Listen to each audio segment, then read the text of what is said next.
Hi, I'm Natasha. Last Tuesday, my husband Trevor thought I was on a business trip to Portland, but I came home early to surprise him for our anniversary. What I found in our bedroom wasn't just another woman. It was my best friend Camille wearing my wedding dress, practicing vows with my husband while my own anniversary gifts sat unopened on the nightstand. But here's what they didn't know. I've been quietly building evidence for months.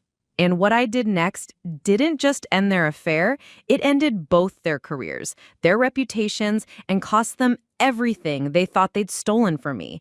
Keep watching, because when they realized I'd been recording everything, Camille literally fainted.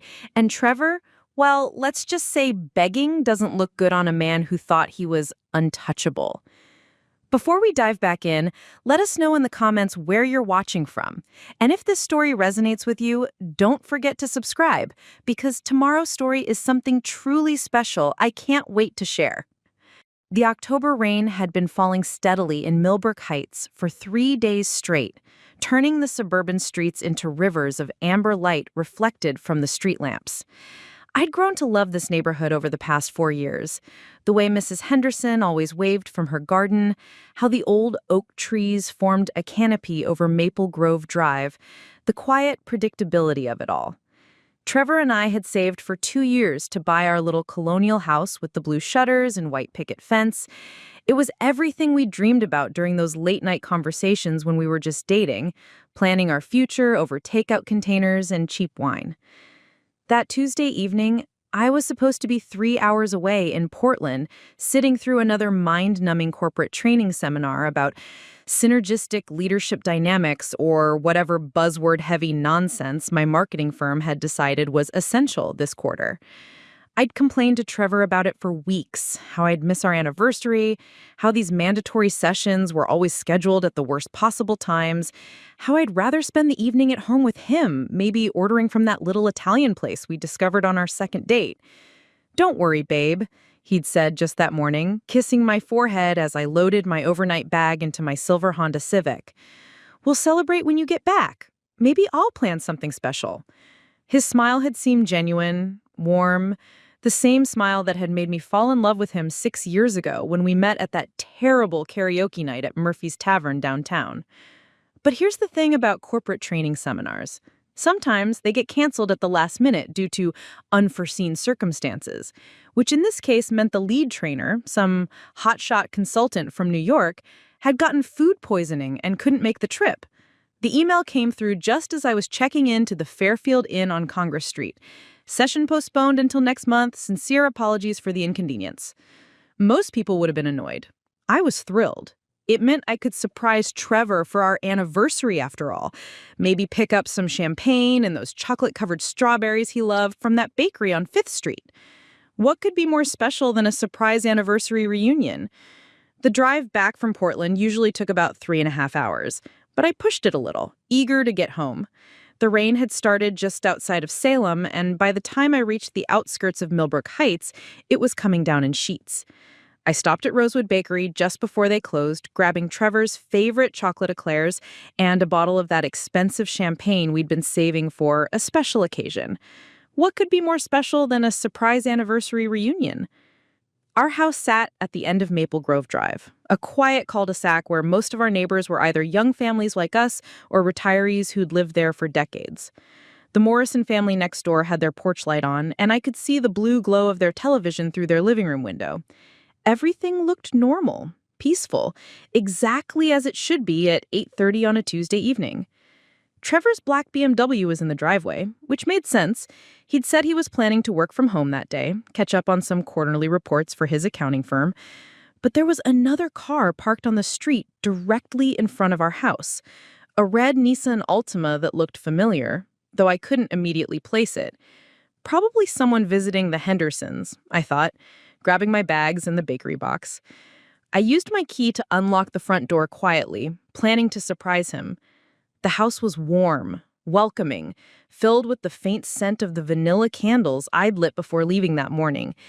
Everything looked exactly as I'd left it. My coffee mug still in the sink, Trevor's morning newspaper folded neatly on the kitchen counter, The anniversary card I'd bought him a week ago, hidden in my desk drawer upstairs, waiting for the right moment. But then I heard something that made me freeze halfway through hanging up my coat. Laughter. Female laughter, coming from upstairs. Not just any laughter. The kind of intimate, breathless giggling that I recognized because it used to be mine in the early days of our relationship, when everything felt new and exciting and full of possibility. For a moment, I stood there in our entryway, rain dripping from my jacket onto the hardwood floor we'd spent a weekend refinishing together last spring, trying to process what I was hearing. Maybe it was the television. Maybe Trevor was watching some romantic comedy, though that seemed unlikely. He usually preferred action movies or those true crime documentaries that kept him up too late. But then I heard his voice, low and tender in a way that made my stomach drop. "You're so beautiful in that," he was saying, his words carrying clearly down the stairs. "It looks better on you than it ever did on her." The bakery box slipped from my hands, hitting the floor with a soft thud. The champagne bottle somehow survived the fall, rolling across the hardwood until it came to rest against the base of our coat closet. That's when I knew, in that horrible, crystalline moment of understanding, I knew that my marriage, my life, everything I thought I could count on was about to change forever. And the worst part of me had been expecting this moment for months. It took a lot of care and time to prepare and narrate this for you, so if you're enjoying it, a quick subscribe really helps and means the world to us. All right, let's get back to it. The thing about betrayal is that it doesn't announce itself with sirens and flashing lights. It creeps in quietly, disguised as late nights at the office, mysterious phone calls taken in another room, and sudden changes in routine that your heart notices before your mind catches up. I'd been living with that creeping unease for almost 4 months now, though I'd been pushing it down, telling myself I was being paranoid. Trevor had always been dedicated to his work. It was one of the things I'd initially found attractive about him. He was ambitious, driven, the kind of man who stayed late to perfect a client presentation even when he didn't have to. But somewhere around June, those late nights had become more frequent, and the explanations had become more elaborate. The Pemberton account is absolutely crucial. If we land this one, it could mean a promotion to senior partner. He'd loosen his tie as he walked through our front door at nearly 10 o'clock on what should have been a quiet Thursday evening. He'd kiss my cheek distractedly, already mentally elsewhere, and head straight for the shower while I reheated his dinner for the 3rd time that week. Camille had been my closest friend since our sophomore year at Riverside University, where we'd bonded over terrible dormitory coffee and our shared terror of Professor Martinez's statistics class. She was the maid of honor at my wedding, the person I called when I needed to vent about work drama or celebrate small victories. She knew about the time I accidentally dyed my hair orange with a box kit from the drugstore.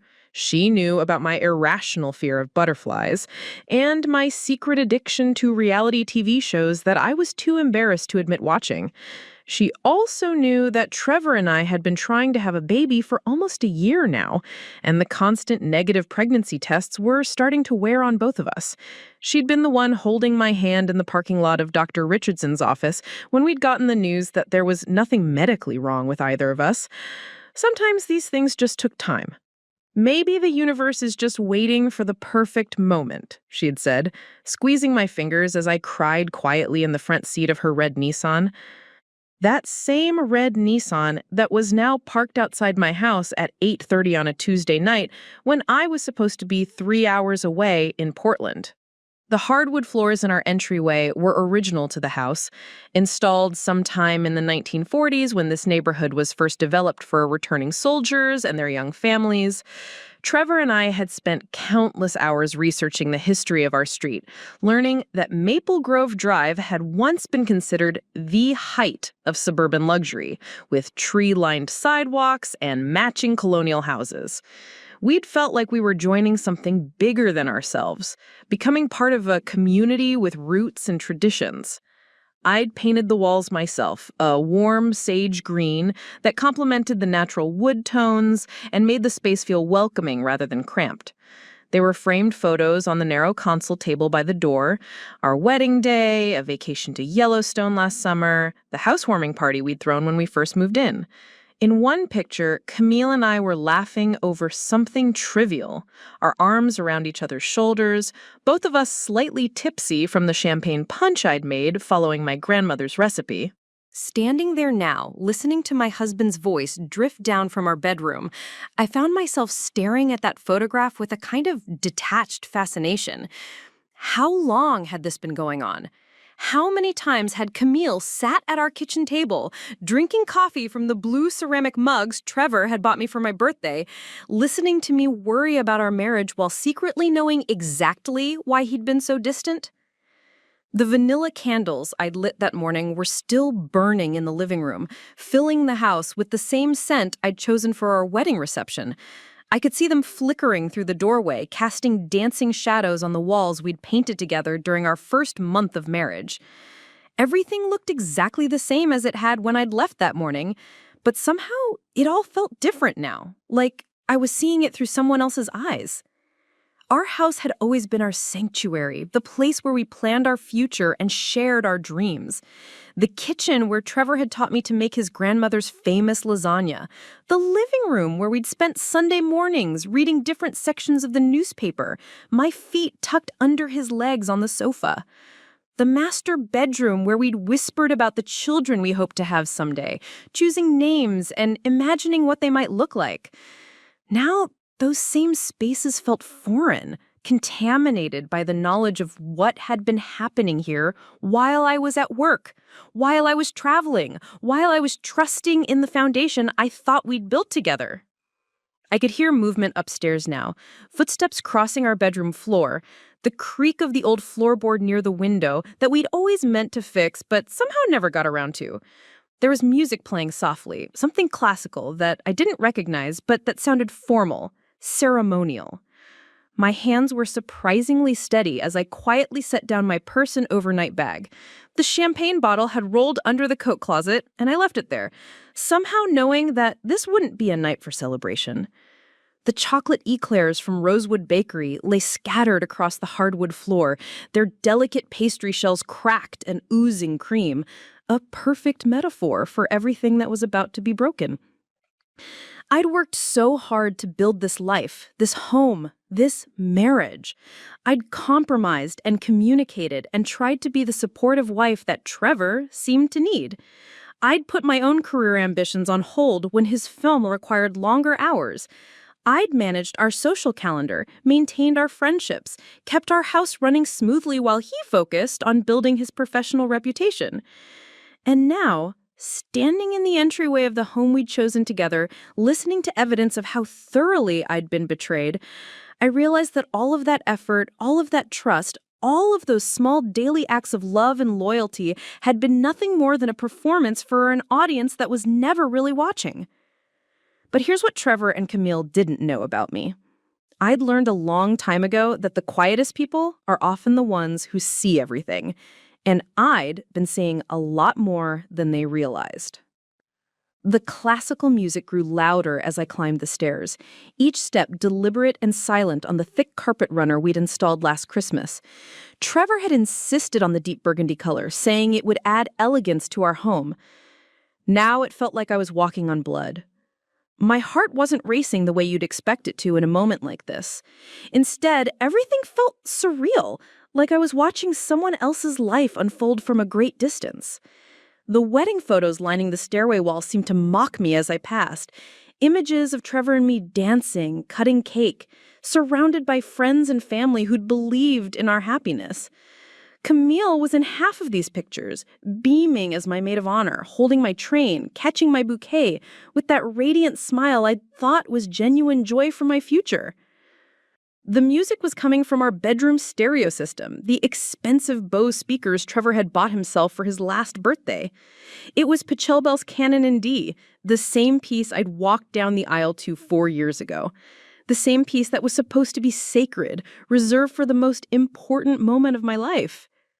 I paused at the top of the stairs, my hand gripping the polished banister until my knuckles turned white. The master bedroom door was slightly ajar, warm light spilling into the hallway from within. I could hear them clearly now. Not just voices, but the rustle of fabric, the soft clink of jewelry, the intimate sounds of two people who believed they were completely alone and unobserved.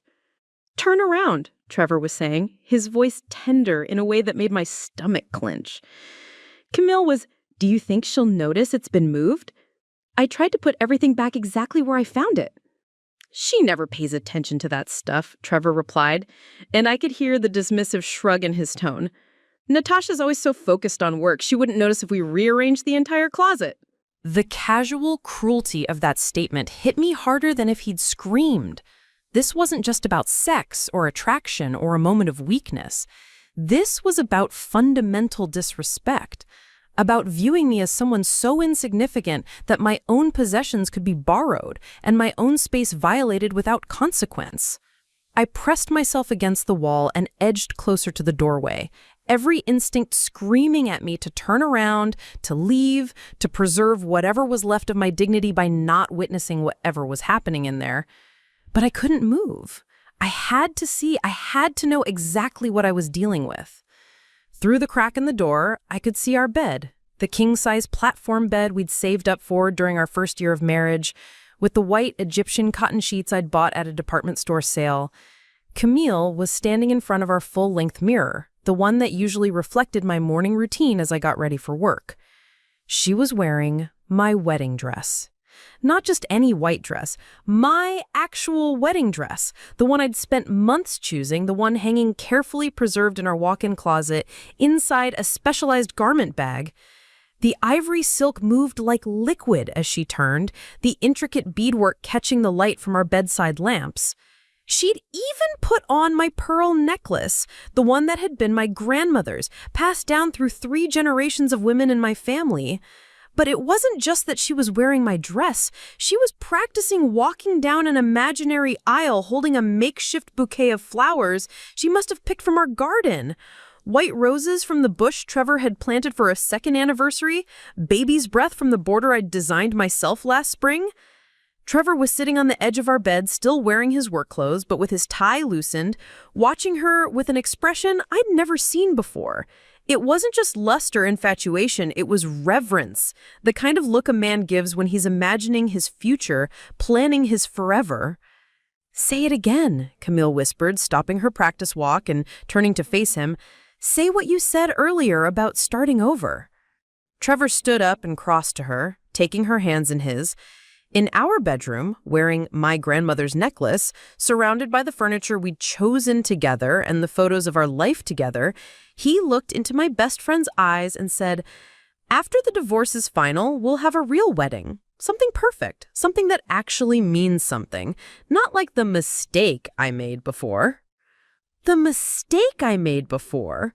4 years of marriage reduced to a mistake?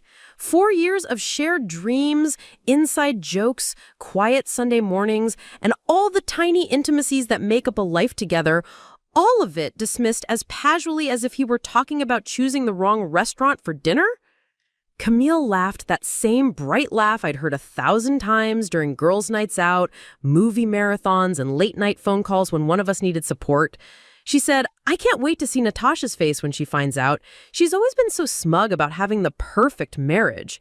Remember how she used to give us advice about relationships when we were single? Like she knew some secret the rest of us didn't?" "She's going to be devastated," Trevor said, but he didn't sound sorry about it. He sounded satisfied, like the idea of my pain was somehow gratifying. "She's been so distant lately, so focused on her career, I don't think she's even noticed how disconnected we've become." I wanted to scream. I wanted to burst through that door and confront them both, to tear my wedding dress off Camille's body and throw them both out of my house. But something held me back. Not fear, not shock, but a cold, calculating part of my mind that whispered, "Wait, listen, learn everything." Because this wasn't just about an affair. This was about two people who had been systematically planning to destroy my life, who had been meeting in my home, using my possessions, planning their future, while casually discussing my downfall. This wasn't a moment of passion or a terrible mistake. This was a conspiracy. "Have you thought about how we'll handle the house?" Camille asked, walking over to our dresser and picking up the silver-framed photo of Trevor and me from our honeymoon in Tuscany. She studied it for a moment, then deliberately turned it face down. "I've always loved this place. It would be perfect for us." "Already talked to a lawyer," Trevor said casually, like he was discussing weekend plans. "Apparently, since she makes more money than I do, I might be entitled to alimony. And with the housing market the way it is, we definitely get a good price. Plus, all her investments, her 401k, I helped her set up most of that stuff, so I should get half." They weren't just planning to leave me, they were planning to financially destroy me in the process.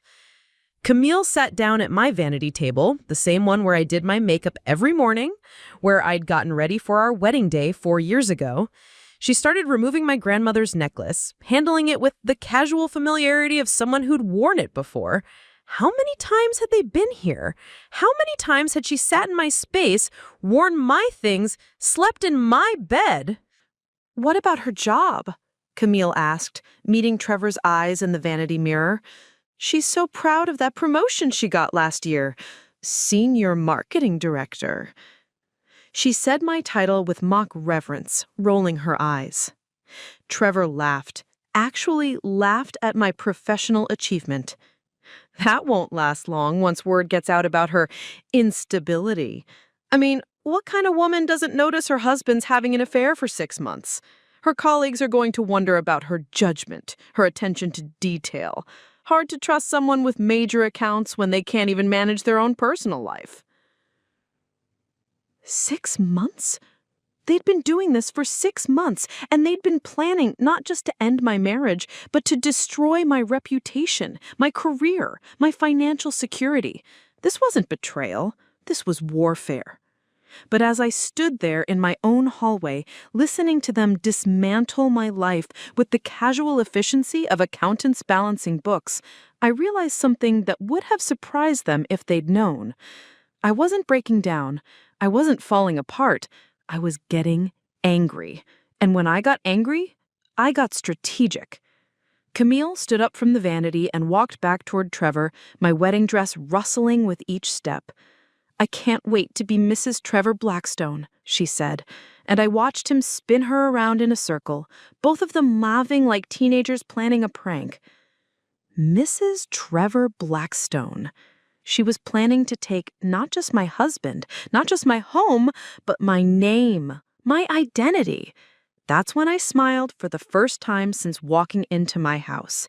Because Camille and Trevor had made one crucial mistake in all their careful planning. They had no idea who they were really dealing with. I backed away from the bedroom door with the same careful silence I'd used to approach it, my mind already racing through possibilities while my body moved on autopilot. The thick carpet muffled my steps as I retreated down the hallway, past the family photos that now felt like evidence of a life that had never really existed, past the guest bathroom where Camille had probably freshened up before her dress rehearsals in my bedroom. The classical music continued to play upstairs, providing perfect cover for my movements. I descended to the main floor, avoiding the third step from the bottom that always creaked, a quirk of the house that Trevor had never bothered to fix despite my repeated mentions of it.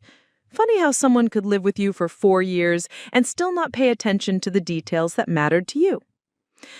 I needed to think, but I also needed to act. Standing in my living room, surrounded by the carefully chosen furniture and personal touches that had made this house feel like home, I realized that I was at a crossroads that would define the rest of my life. I could confront them now, create a scene, demand explanations and apologies that would ultimately mean nothing. I could pack a bag and leave, start the painful process of divorce and division, and try to salvage whatever pieces I could from the wreckage. Or I could be smarter than both of them combined. I walked to the kitchen and opened the cabinet where we kept important documents, insurance papers, warranties, the folder containing our mortgage information.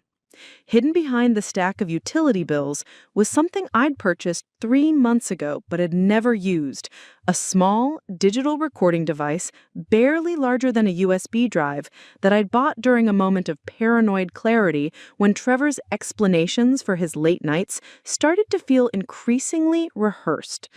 I'd felt guilty about buying it, had told myself I was being paranoid and distrustful. I'd hidden it away, hoping I'd never have reason to use it.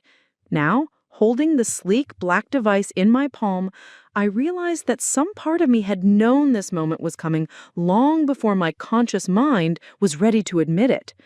The device was voice-activated and had enough memory to record up to 8 hours of audio, more than enough for what I had in mind. I slipped it into the front pocket of my jeans and made my way back toward the stairs. But this time, I had a plan. I would need documentation, evidence, proof of exactly what they were planning. Because if Trevor thought he was walking away from this marriage with half of everything I'd worked for while destroying my reputation in the process, he was about to learn that his quiet, trusting wife had been paying much more attention than he realized. But first, I needed to get out of the house without them knowing I'd ever been there. I retraced my steps to the entryway, moving with purpose now rather than shock. The champagne bottle was still under the coat closet where it had rolled. I retrieved it along with my purse and overnight bag, gathering the scattered chocolate eclairs and placing them back in their box. Within minutes, I'd erased most traces of my unplanned arrival. I left through the front door, locking it carefully behind me, and walked to my car with steady steps. Any neighbors watching would see exactly what they'd expect. Natasha returning from her business trip, carrying her luggage and what appeared to be anniversary treats for her husband. But instead of pulling into our driveway, I drove to the end of Maple Grove Drive and parked under the large oak tree that provided shadows even on the brightest days. From this vantage point, I could see our house clearly while remaining hidden from view. The red Nissan was still parked in front, Camille's car, which I now realized I'd probably seen in our neighborhood more often than I'd consciously registered. I pulled out my phone and did something I'd never done before. I installed a security app that could access the smart home system Trevor had insisted on setting up last year. He'd been proud of our connected doorbell, the cameras that monitored our front and back entrances, the system that was supposed to make us feel safer and more secure. He'd given me access to everything, assuming I'd never have reason to use it for anything other than checking if packages had been delivered. Now, sitting in my car, under the cover of darkness, I logged into our home security system for the first time. The camera showed me exactly what I'd expected. Camille's car in front of our house, our front door closed, no sign of activity from the outside. But the system also tracked when doors and windows were opened, when motion was detected, when the security code was disarmed. I scrolled through weeks of data, looking for patterns I'd missed while living through them day by day. The evidence was staggering. Camille's car had been photographed by our smart doorbell camera at least twice a week for the past 4 months, always during times when I was at work or traveling. The front door had been opened and closed during those visits, meaning she wasn't just meeting Trevor elsewhere, she was coming into our home regularly, probably having keys made, treating our house like her second residence. But the most damning evidence was in the camera timestamps from our bedroom. Trevor had positioned one camera to monitor the master suite, claiming it was for security purposes. I'd been uncomfortable with it initially, but he'd assured me it was only activated when we were both away from home. Looking at the footage logs now, I could see that it had been activated during many of Camille's visits, suggesting that Trevor had been recording their encounters in our bedroom. Whether he'd done it for blackmail purposes, for his own personal collection, or simply because he enjoyed the risk, I didn't know. But I did know that those recordings would prove invaluable in any legal proceedings that might follow. I spent another 20 minutes documenting everything I could access remotely: entry logs, camera footage, even the smart thermostat data that showed when the bedroom temperature had been adjusted during times when only Trevor and Camille were supposed to be in the house. Technology that was meant to protect us had instead created a detailed record of their betrayal. Around 9:45 p.m., I saw movement through our living room window. Camille appeared first, now wearing her own clothes again, jeans and the green sweater I'd complimented her on just last week when we'd met for coffee. She was carrying something in her arms, and as she got closer to the front door, I realized it was my wedding dress, carefully folded and protected in what looked like a garment bag. She was taking it with her. The audacity was breathtaking. Not only was she planning to steal my husband and my home, but she was literally stealing my wedding dress, probably planning to alter it for her own ceremony with Trevor. The symbolism was so pointed, so deliberately cruel, that I almost admired the thoroughness of it. Trevor appeared a moment later, walking her to her car like a gentleman seeing her date home safely. They stood beside the red Nissan for several minutes, talking quietly, occasionally touching each other's hands or faces with the casual intimacy of an established couple. Finally, they kissed, not passionately, but with the comfortable affection of people who knew they'd see each other again soon. Camille drove away around 10:15 p.m., and Trevor returned to our house. I watched him through the living room window as he straightened cushions, turned off lamps, and generally erased evidence of the evening's activities. Then he disappeared upstairs, probably to shower and prepare for my expected return the following evening.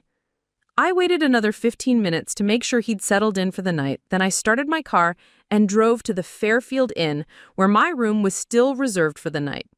I needed time to think, to plan, to decide exactly how I was going to use what I'd learned. Because now I understood that this wasn't just about confronting an affair. This was about two people who had systematically planned to dismantle my life while using my own resources to do it. They'd turned my home into their meeting place, my possessions into props for their fantasy future, and my trust into a weapon against me. But they'd made one critical error in their planning. They'd underestimated exactly who they were trying to destroy. I'd spent my entire career in marketing, which meant I understood how to build narratives, how to control information, and how to time revelations for maximum impact. I understood research, documentation, and strategic thinking. Most importantly, I understood that the most effective responses to betrayal weren't emotional. They were systematic. As I checked into my hotel room and began organizing the evidence I'd already gathered, I realized that Trevor and Camille had handed me everything I needed to ensure that their betrayal would cost them far more than they'd ever imagined taking from me. The game was about to change, and they didn't even know they were playing. The hotel room felt sterile and anonymous after the familiar warmth of my own home, but tonight I welcomed the emotional distance it provided.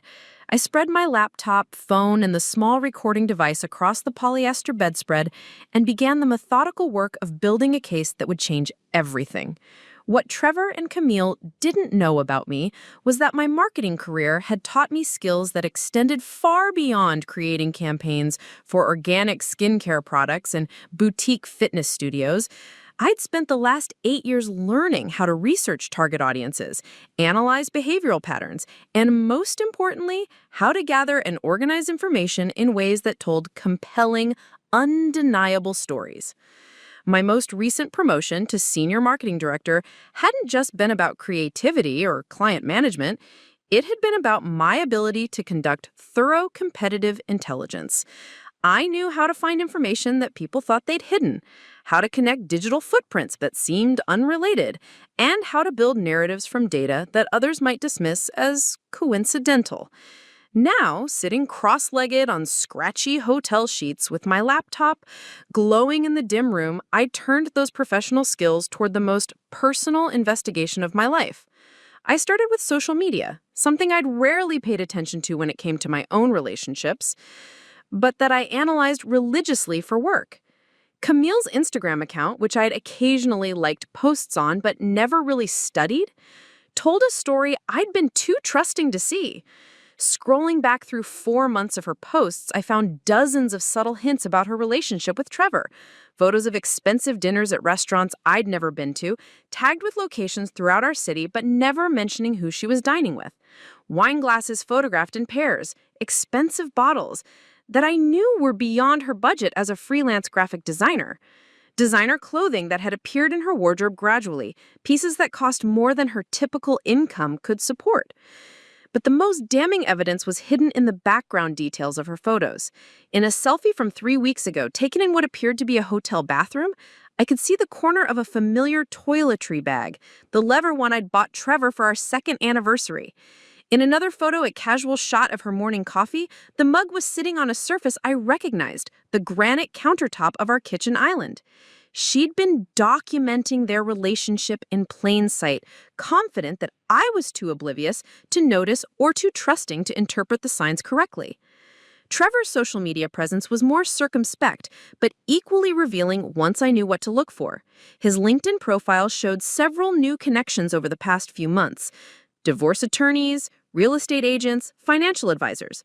Professional connections that made perfect sense for someone planning to end his marriage and divide assets. His Facebook activity told a different story than the one he'd been telling me. While he'd been claiming to work late on the Pemberton account, his location data showed him checked in at restaurants, hotels, and even a jewelry store in the neighboring town of Riverside Heights. The jewelry store visit was particularly interesting, dated just 2 weeks ago, around the time he told me he needed to work through the weekend to prepare for a major client presentation. I screenshotted everything, organizing the evidence into folders on my laptop: financial evidence, location data, social media documentation, timeline verification. Each folder grew thicker as I worked through the night, building a comprehensive picture of deception that went far beyond a simple affair. But the real breakthrough came when I accessed our shared financial accounts, something I'd rarely done because Trevor had always handled our money management, claiming he enjoyed the analytical aspects of budgeting and investment tracking. I'd been grateful to let him take care of it, focusing instead on my demanding career and trusting that my husband had our best interests at heart. That trust had been catastrophically misplaced. Our joint checking account showed a pattern of expenditures that made my stomach turn. Expensive hotels charged during weekdays when I was at work. Jewelry purchases that had never resulted in gifts for me. Restaurant bills for amounts that could only have covered dinner for two at the kind of upscale establishments Trevor and I rarely frequented together. But worse than the affair-related expenses were the financial maneuvers he'd been making without my knowledge. Our savings account, which should have contained nearly $40,000 from my recent bonus and our combined contributions over the past year, had been steadily depleted through transfers to accounts I didn't recognize. Following the digital trail deeper, I discovered that Trevor had opened several accounts in his name only, moving money from our joint savings in small increments that wouldn't trigger automatic notifications. He'd been systematically relocating our shared assets to places where I couldn't access them, preparing for a divorce while I remained completely unaware that our marriage was ending. The most shocking discovery was a consultation fee paid to Morrison and Associates, a law firm specializing in high-asset divorce cases. The payment was dated 6 weeks ago, meaning Trevor had been planning his exit strategy long before I'd noticed any problems in our relationship. He'd been living with me, sleeping beside me, discussing our future together, all while actively working to destroy that future behind my back. I also found evidence of a safety deposit box I'd never known existed, opened 3 months ago at a bank across town. The monthly rental fee was being automatically deducted from an account Trevor had apparently set up specifically for his secret financial activities. As I dug deeper into our financial records, I realized that Trevor's deception went beyond just preparing for divorce. He'd been using our joint credit cards to fund his relationship with Camille while simultaneously hiding assets that should have been community property. He wasn't just cheating, he was committing financial fraud on a scale that could result in serious legal consequences. But perhaps the most valuable discovery came when I accessed the cloud storage account Trevor used for work documents. He'd given me the password years ago for practical reasons. Sometimes I needed to print something for him when he was traveling, or access a file when he was stuck in meetings. I'd used it maybe 3 times in our entire marriage, and never for anything more significant than printing a boarding pass. Tonight, I found a folder labeled Personal Legal that contained documents I was never supposed to see. Draft divorce papers that painted me as an absent, career-obsessed wife who'd contributed little to our marriage. Financial statements that dramatically undervalued our shared assets while inflating Trevor's individual contributions to our household. Character references from mutual friends, including Camille, that described me as cold, distant, and difficult to live with. The divorce papers requested not just half of our shared assets, but alimony payments that would have left me financially devastated. They also included a request for exclusive possession of our house, based on claims that Trevor had made all the mortgage payments and home improvements, claims that were demonstrably false, since I had been the primary breadwinner for the past 2 years. Reading through the legal documents that had been prepared to destroy my financial future, I felt something shift inside me. The shock and hurt that had defined the first few hours of this discovery began to crystallize into something much more dangerous: strategic anger. Because Trevor had made a crucial miscalculation. He assumed that my quiet, trusting wife would be an easy target for financial manipulation and legal maneuvering. He'd prepared to paint me as an absent, career-obsessed wife who'd contributed little to our marriage. What he hadn't considered was that my career had taught me exactly how to fight this kind of battle. I knew how to research, how to document, how to build cases that were impossible to refute. More importantly, I knew how to find information that people thought they'd hidden securely. By 3 a.m., I had enough evidence to not only protect myself in divorce proceedings, but to ensure that Trevor's financial manipulations would result in serious legal consequences for him. The safety deposit box, the hidden accounts, the systematic transfer of marital assets, all of it constituted financial fraud that could result in criminal charges. But I wasn't done yet, because Trevor and Camille hadn't just betrayed my trust, they'd underestimated my capabilities, and that was a mistake they were going to regret for the rest of their lives. As I finally closed my laptop and tried to get a few hours of sleep, I realized that tomorrow would be the beginning of a very different kind of game than the one they thought they were playing. They wanted to destroy my life. I was about to show them what destruction really looked like. I woke up the next morning at 6 a.m., not because of any alarm, but because my mind had been processing information all night like a computer running background programs. The hotel room felt smaller in the daylight, but I welcomed the clarity that came with morning. I had work to do, and for the first time in months, I felt completely focused. Before I could build my case against Trevor and Camille, I needed to understand exactly how long this betrayal had been developing and how many other people might be involved. The evidence I gathered last night was damning, but it was also just the surface layer of what appeared to be a much deeper conspiracy. I started by calling in sick to work, something I'd done maybe 3 times in 8 years, but this qualified as an emergency. Then I drove to a coffee shop across town, where I could work without worrying about running into anyone I knew. I needed to dig deeper into the timeline, and I had a growing suspicion that this affair had roots that stretched back much further than 6 months. Using my laptop and the coffee shop's Wi-Fi, I began reconstructing the past year of my life through digital breadcrumbs I'd never paid attention to at the time. Bank statements, credit card records, phone bills, social media activity, all the mundane documentation of daily life that tells a story when viewed with the right perspective. The pattern that emerged was both more extensive and more calculated than I'd initially realized.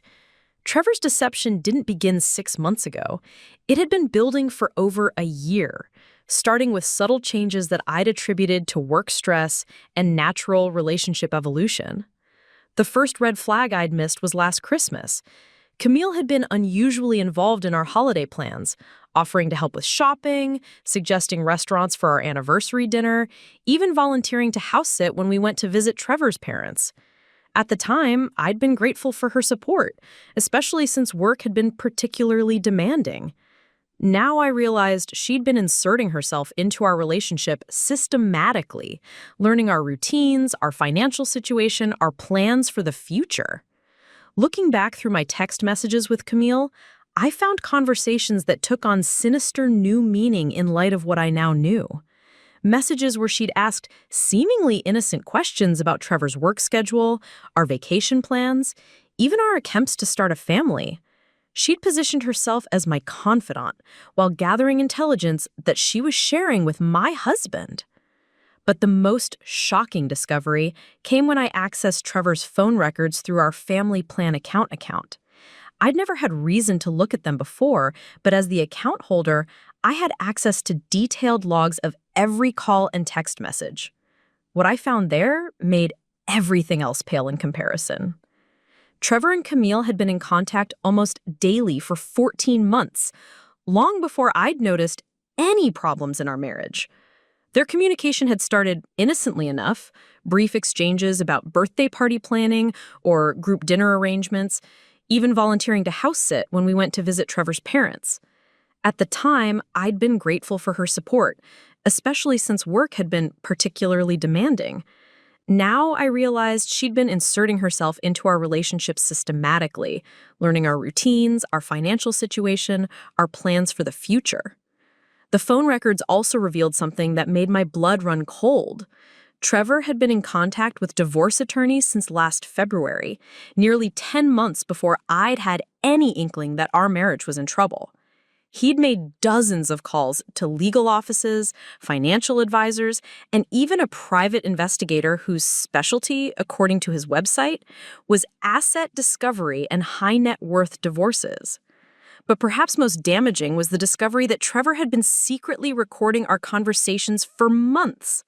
Phone records showed multiple calls to a digital forensics company that specialized in creating legal documentation from personal recordings. He'd been building a case against me, gathering evidence to support his eventual claims that I was a neglectful wife who cared more about my career than our marriage. The private investigator's involvement explains something that had been nagging at me since last night. How had Trevor known so much about my financial situation, my investment accounts, my retirement planning? I'd always been relatively private about money, handling my own investments and maintaining some financial independence even within our marriage. But the divorce papers I'd found included detailed information about accounts I'd never discussed with him. A quick call to the investigator's office, pretending to be a potential client interested in similar services, confirmed my suspicions. They specialized in comprehensive financial background checks for divorce proceedings, including forensic accounting that could uncover hidden assets and provide detailed reports on spending patterns, investment portfolios, and earning potential. Trevor had been having me investigated like a criminal while sleeping beside me every night for nearly a year. But the investigation had worked both ways, because it had also provided me with detailed documentation of Trevor's own financial activities. The records I'd accessed last night were just the beginning. Through the same family plan that had given me access to his phone records, I could see every financial app he had used, every account he had accessed, every transaction he'd made. And what I found there was evidence of financial fraud on a scale that went beyond marital deception. Trevor had been systematically stealing from his accounting firm for at least 18 months. Small amounts at first, a few $100s here and there, skillfully moved between client accounts in ways that wouldn't be immediately detected. But as his relationship with Camille had intensified, so had his embezzlement. By last month, he was moving thousands of dollars at a time, using sophisticated accounting tricks to hide the theft. The money was being funneled through a series of shell companies and offshore accounts, but the digital trail was still there for someone who knew how to look for it. Trevor was good at hiding his tracks from casual observation, but he wasn't good enough to fool someone with access to his complete digital footprint and the time to analyze it systematically. I realized that Trevor's rush to divorce me wasn't just about being with Camille. It was about escaping detection of his embezzlement before his firm's annual audit.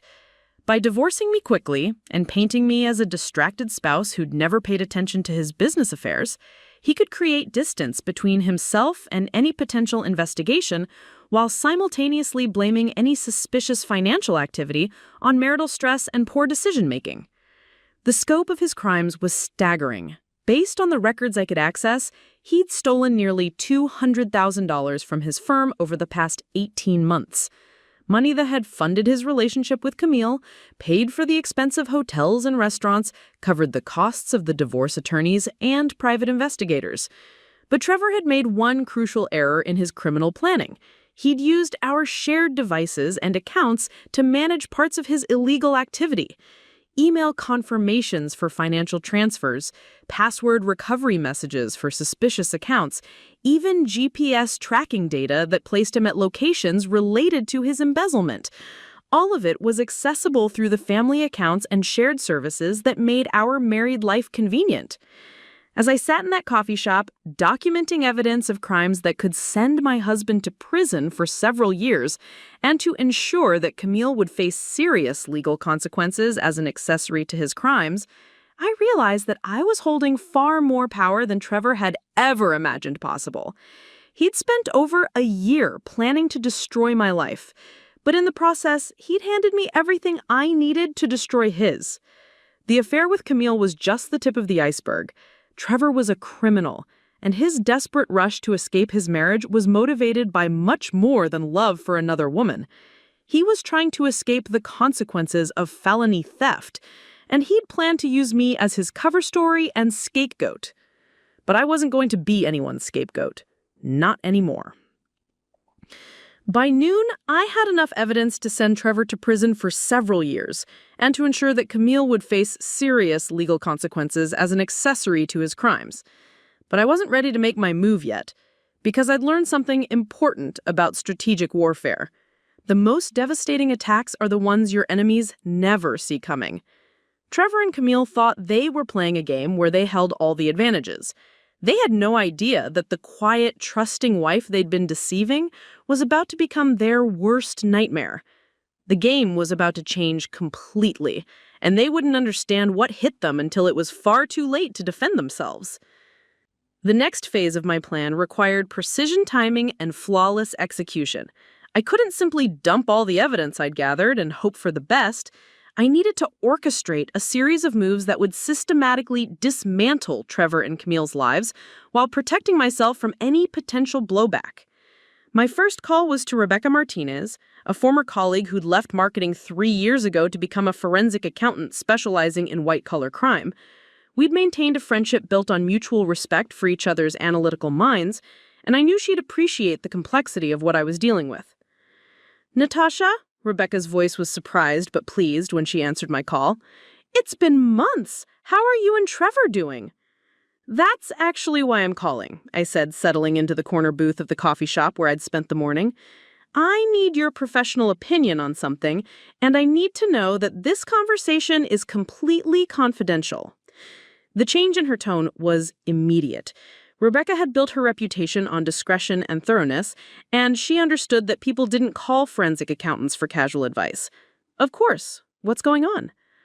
I spent the next 20 minutes walking her through Trevor's financial activities, sending her screenshots and documentation through encrypted email as we spoke. Rebecca's questions became increasingly sharp as she grasped the scope of what I was describing. "Natasha," she said finally, her voice tight with professional concern, "this isn't just marital misconduct. This is systematic embezzlement with sophisticated money laundering. The amounts you're describing, the time frame, the deliberate concealment, we're talking about federal crimes with serious prison time." That's what I thought, but I need to know, is the evidence I have enough to guarantee prosecution? "More than enough," Rebecca said without hesitation. "But you need to be very careful about how you handle this. If Trevor realizes you've discovered his crimes, he might try to destroy evidence or flee. And if his firm doesn't know about the theft yet, they need to be informed immediately to prevent further losses." "What if I told you that I think his divorce timeline is connected to his firm's audit schedule?" There was a long pause. "Then we're dealing with someone who's planned this very carefully and who might become dangerous when cornered. Natasha, I think you need to involve law enforcement immediately." But I wasn't ready for that yet. Law enforcement would mean losing control of the narrative, and I needed to maintain the element of surprise for what I was planning. Can you help me organize the evidence in a way that would be most effective for prosecution? I want to make sure everything is documented properly before I make any moves. Absolutely, but promise me you'll be careful. Financial criminals who feel trapped can become unpredictable. After ending the call with Rebecca, I drove to a print shop across town and spent 2 hours creating multiple copies of every piece of evidence I'd gathered. Bank records, phone logs, social media screenshots, email confirmations, everything organized into color-coded binders that told the complete story of Trevor and Camille's betrayal and his criminal activities. I also made several flash drives containing digital copies of everything, including the security camera footage from our home that showed Camille's frequent visits. These drives went into safety deposit boxes at 3 different banks, ensuring that the evidence would survive even if Trevor somehow discovered what I was doing and tried to destroy my documentation. By late afternoon, I was ready to begin phase 2 of my plan, strategic information placement. My first stop was Hartfield & Associates, Trevor's accounting firm. I didn't go inside. That would come later. Instead, I sat in my car across the street and observed the office building, timing the comings and goings of employees, noting security protocols, and confirming details I'd gathered from Trevor's casual mentions of his workplace over the years. Trevor's boss, Michael Hartfield, was a man I'd met several times at company social events. He was meticulous, ethical to a fault, and absolutely devoted to his firm's reputation. The kind of man who would view employee theft not just as a financial crime, but as a personal betrayal of the trust he placed in his staff. More importantly, Michael was also facing his own professional pressure. Trevor had mentioned several times that the firm was being considered for a major corporate client that would double their revenue, but required extensive background checks and financial transparency. Any hint of internal misconduct would destroy that opportunity and potentially ruin the firm's reputation in their small professional community. I knew exactly how to use that pressure to my advantage. From the parking lot across from Hartfield & Associates, I called their main number and asked to speak with Michael directly. His secretary tried to screen the call, but I used a technique I'd learned in marketing, create urgency without revealing specifics.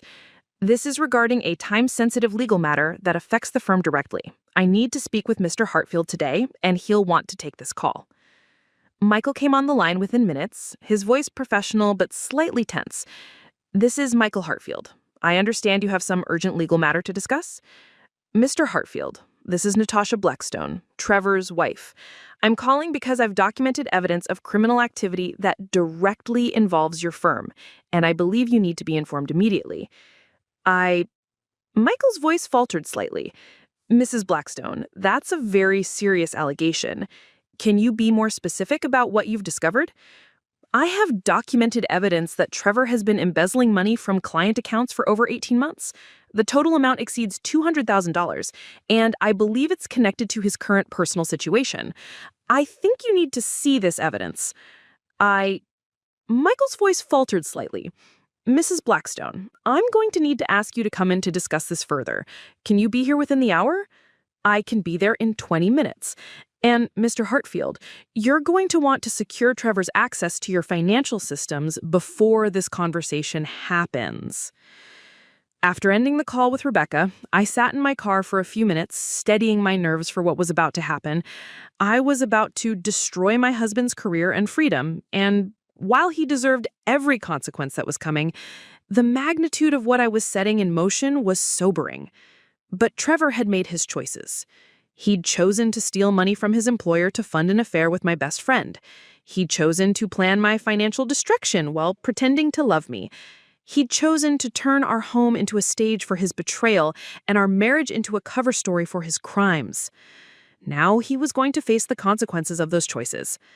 I gathered the binder containing evidence of Trevor's embezzlement, checked my appearance in the rearview mirror, and walked across the street to Hartfield & Associates.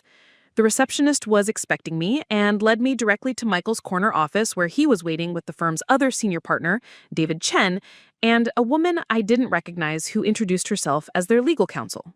Mrs. Blackstone? Michael said, standing as I entered.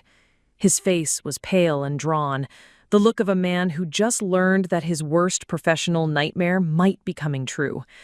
Thank you for coming in. Please have a seat and tell us exactly what you've discovered. I placed the binder on his desk and opened it to the first page. a summary document I'd created that outlined Trevor's crimes in clear, chronological order. "Gentlemen," I said, meeting each of their eyes in turn, "my husband has been stealing from your firm for 18 months, and I have complete documentation of every transaction." What followed was 90 minutes of systematic revelation that grew more damaging with each piece of evidence I presented. Bank records showing money flowing from client accounts to Trevor's personal holdings, email confirmations for financial transfers that violated every protocol the firm had in place, documentation of the offshore accounts and shell companies Trevor had used to launder the stolen money. By the time I finished, Michael looked like he'd aged 10 years. And the legal counsel was furiously taking notes while asking increasingly technical questions about the evidence I'd gathered. "Mrs. Blackstone," David finally said, his voice heavy with the weight of what he'd just learned, "this evidence is comprehensive. How long have you known about Trevor's activities? I discovered it yesterday. I've spent the last 24 hours documenting everything I could find.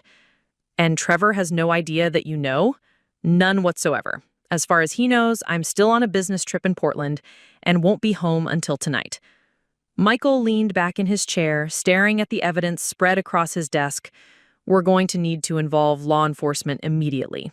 This level of theft, the sophistication of the money laundering, this is a federal case." "I understand, but I want to make sure Trevor can't destroy evidence or flee before he's arrested. He's been planning this for over a year, and he's demonstrated that he's willing to go to extraordinary lengths to avoid consequences." The legal counsel looked up from her notes. "What do you recommend?" I smiled for the first time since walking into their office. "I recommend we set a trap that he'll never see coming." The plan we developed in Michael Hartfield's office was elegant in its simplicity and devastating in its execution. While the lawyers prepared for law enforcement involvement, I would return home as scheduled, acting as though nothing had changed. Trevor would have one final evening to enjoy his illusion of control before his world collapsed entirely. But I wasn't going home empty-handed. Michael had agreed to let me use the firm's resources to set up what we called the documentation phase, a carefully orchestrated evening that would capture Trevor's confessions and give law enforcement everything they needed for an airtight case. The firm's legal counsel, Janet Morrison, had connections with the FBI's white-collar crime unit, and she assured me that agents would be standing by throughout the evening, ready to move the moment we had sufficient evidence. But the timing had to be perfect. If Trevor suspected anything before we were ready, he could still destroy evidence or flee. I left Hartfield and Associates at 6 p.m. with 3 small recording devices provided by their security consultant, each one no larger than a button and virtually undetectable when properly placed. One would go in our bedroom, one in Trevor's home office, and one in the kitchen, where we typically had our most serious conversations. The device was voice-activated and had enough battery life to record for 12 hours continuously. "I was thinking we could finally have that anniversary dinner," Trevor called from upstairs. "I know we missed the actual date because of your trip, but I made reservations at Chez Laurent for tomorrow night, the place you've been wanting to try." The casual mention of our anniversary hit me like a physical blow. He was planning a romantic dinner to celebrate our marriage while actively working to destroy it. The audacity was staggering, but it also gave me the perfect opening for what I needed to accomplish. "That sounds wonderful," I called back, placing the second recording device in his home office behind a stack of client files. "But maybe we should talk about some things first. I've been thinking a lot about our relationship lately." When Trevor came back downstairs, his expression had shifted slightly, still smiling, but with a wariness around his eyes that suggested he was trying to gauge my mood. "Oh? What kind of things?" I settled onto our living room couch, patting the cushion beside me in invitation. Trevor joined me, but I noticed he sat slightly farther away than usual, his body language subtly defensive even as he maintained his loving husband facade. "I've been thinking about trust," I began, watching his face carefully, "about how important it is in a marriage, and how easy it can be to take each other for granted." Trevor's smile became more forced. "That's pretty heavy for a Wednesday night after a business trip. Did something happen in Portland? Nothing happened in Portland, I said truthfully, but being away gave me time to think about us, about our future. Trevor, do you ever worry that we're drifting apart? The question was designed to make him reveal information while allowing him to maintain his cover story. If he was planning to leave me anyway, he might be tempted to share some version of his real feelings, especially if he thought he was controlling the conversation. I don't think we're drifting apart, Trevor said, but his tone was careful, measured. Why would you think that? I don't know. Sometimes I feel like we're both so focused on our careers that we forget to focus on each other.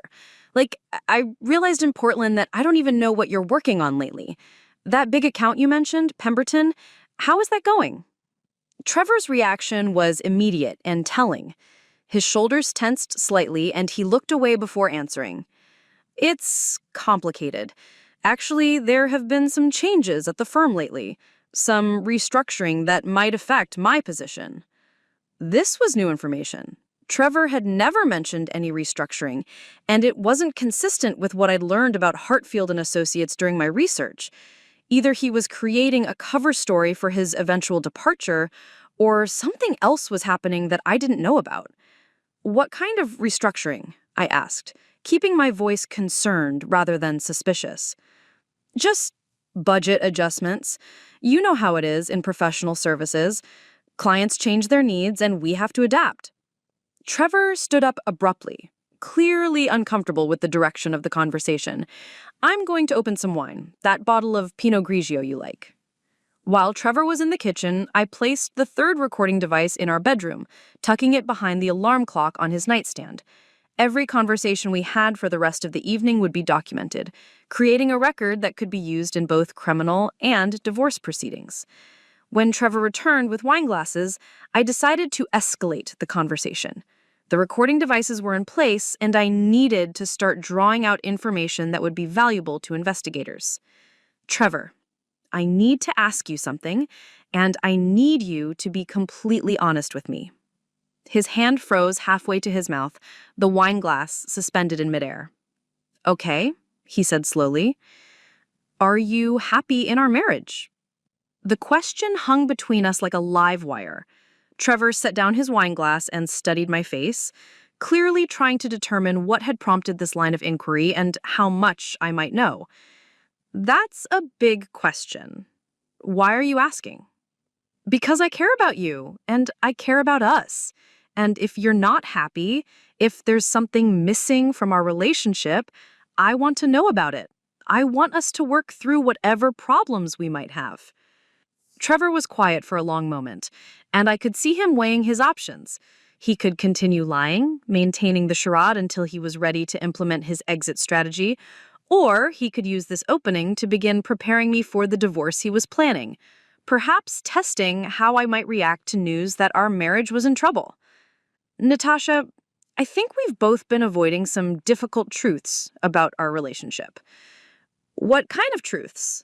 We want different things. You're focused on your career, which is great, but it doesn't leave much room for the kind of partnership I need. And I've been wondering if we're really as compatible as we thought we were when we got married. The words should have hurt, but instead, they felt like victory. Trevor was beginning to reveal his real feelings, and every word was being recorded. But I needed him to go further, to incriminate himself in ways that would be useful for both the criminal investigation and the divorce proceedings. What do you mean by the kind of partnership you need? I asked. Trevor hesitated, clearly calculating how much he could safely reveal. I mean someone who's more present, more invested in building a life together rather than just pursuing individual goals. Are you saying I haven't been invested in our marriage? I'm saying maybe we've grown apart more than either of us wanted to admit. I could see where this was heading. Trevor was laying the groundwork for painting me as an inattentive wife who had driven him away through neglect. It was the same narrative I'd seen in the divorce papers I'd discovered, and hearing him voice it in person made me realize just how completely he had deceived himself about our relationship. But I wasn't finished with him yet. The evening was just beginning, and by the time it was over, Trevor would have given me everything I needed to ensure that his betrayal would cost him far more than he had ever imagined possible. "So, what are you suggesting we do about it?" I asked, setting the trap for the next phase of our conversation. Trevor's answer would determine just how devastating the rest of the evening would become. Trevor's eyes shifted away from mine as he considered his response, and I could see him making calculations about how much truth he was willing to reveal. The recording devices hidden throughout our home were capturing every word, every pause, every subtle admission that would soon become evidence in multiple legal proceedings. "I think," he said slowly, "that maybe we need to consider whether this marriage is working for either of us anymore." The words hung in the air between us, and I let the silence stretch just long enough to seem like genuine shock. "Are you saying you want a divorce?"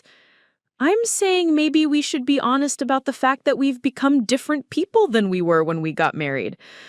Trevor reached for his wine glass, taking a larger sip than usual. "Natasha, when was the last time you felt truly excited about our future together?" It was a masterful deflection, turning my question back on me while positioning himself as the reasonable party who was simply acknowledging difficult realities. But I needed him to be more specific, more incriminating. "I thought we were building something together," I said, allowing hurt to creep into my voice. "The house, our careers, talking about starting a family. When did you stop wanting those things?" "I never stopped wanting them, but I started wanting them with someone who actually wanted to build them with me." "What does that mean?"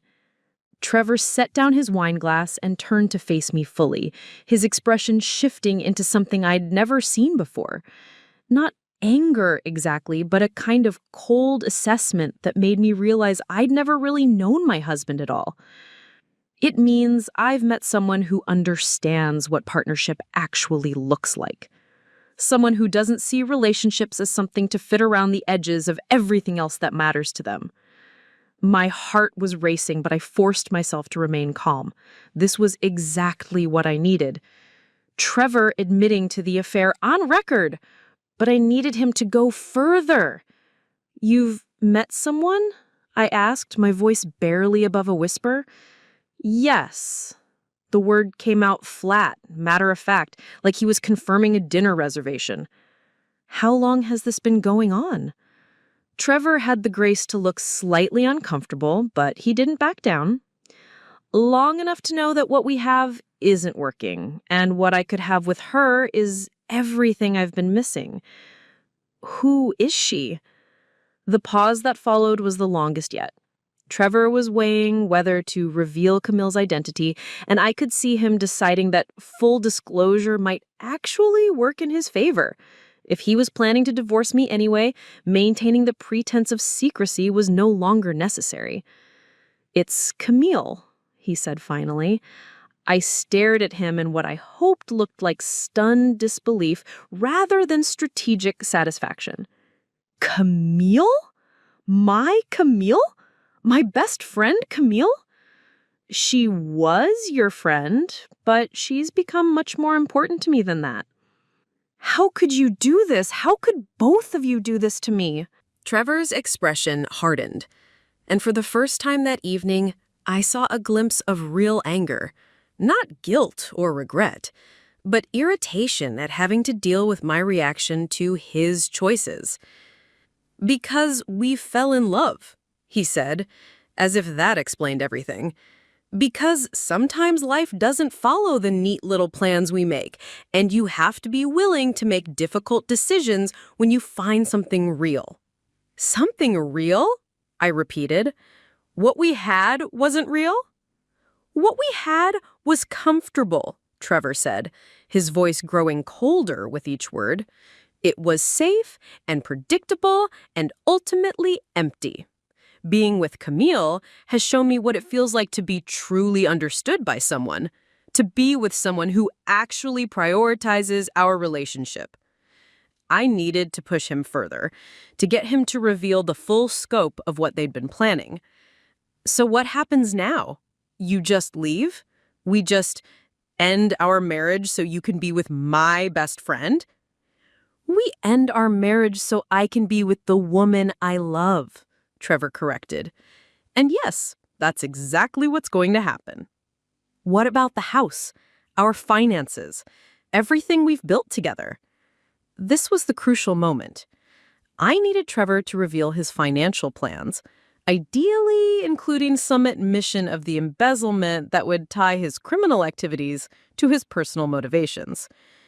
Trevor's smile was cold and calculating, and for the first time that evening, I saw a glimpse of real anger.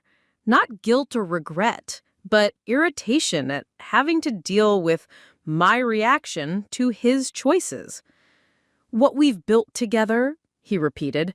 Natasha, you've been so focused on your own career that you have no idea what I've been building.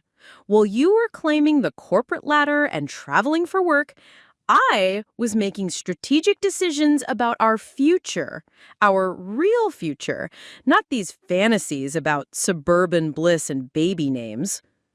What kind of strategic decisions? The kind that ensure I won't be starting over from nothing when this marriage ends. Trevor stood up and walked to the window, looking out at our neighborhood with what appeared to be satisfaction. Do you really think I've been sitting around waiting for you to remember you had a husband? I've been planning, Natasha. I've been preparing for the reality that this marriage was going to end. Preparing how? Trevor turned back to face me, and his expression was triumphant in a way that made my skin crawl. Let's just say that when our divorce is final, you're going to discover that your loyal, supportive husband was much better at financial planning than you ever realized. The admission was vague, but damning, especially combined with the evidence I'd already gathered about his embezzlement. But I needed something more specific. I don't understand.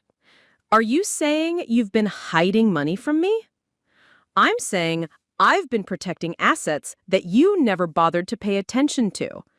Trevor returned to the couch, sitting closer to me than he had all evening, his confidence apparently restored by the confession he had just made.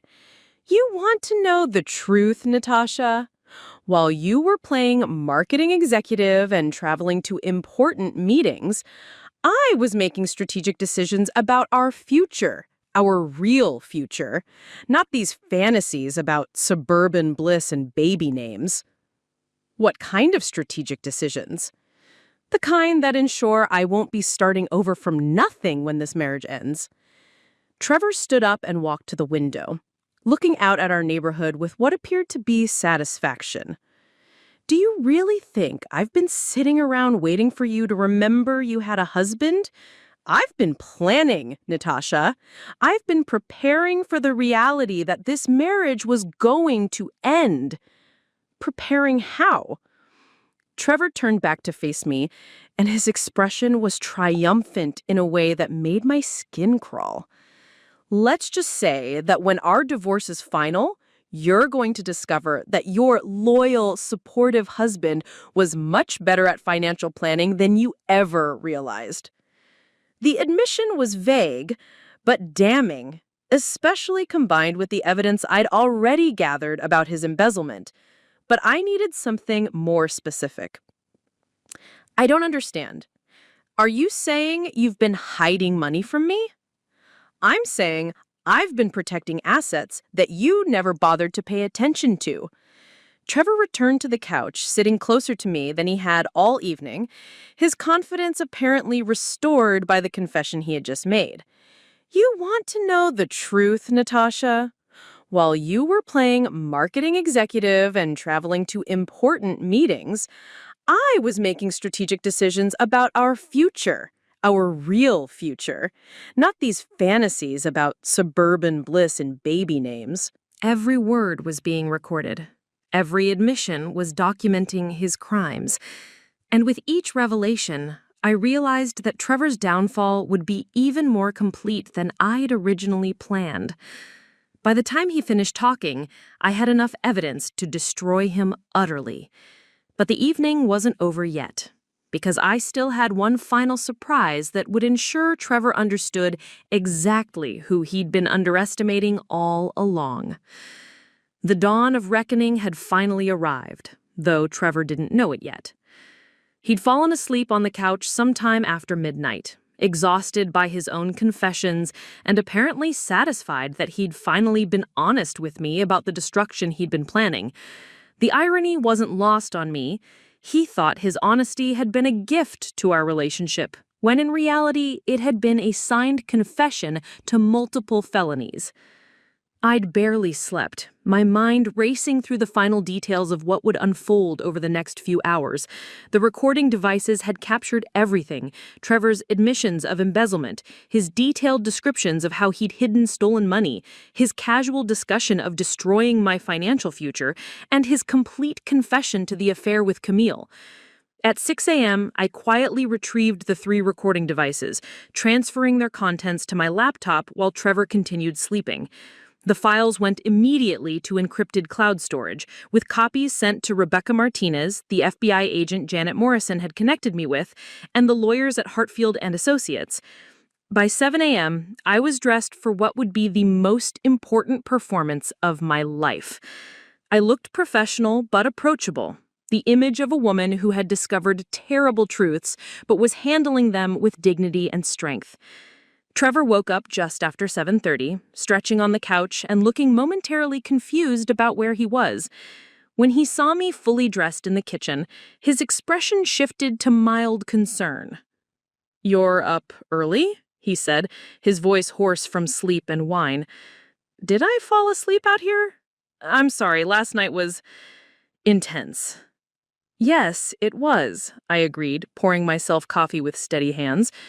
"Trevor, I think we need to continue our conversation from last night, but I'd like to do it properly this time." Something in my tone made him sit up straighter. "What do you mean, properly?"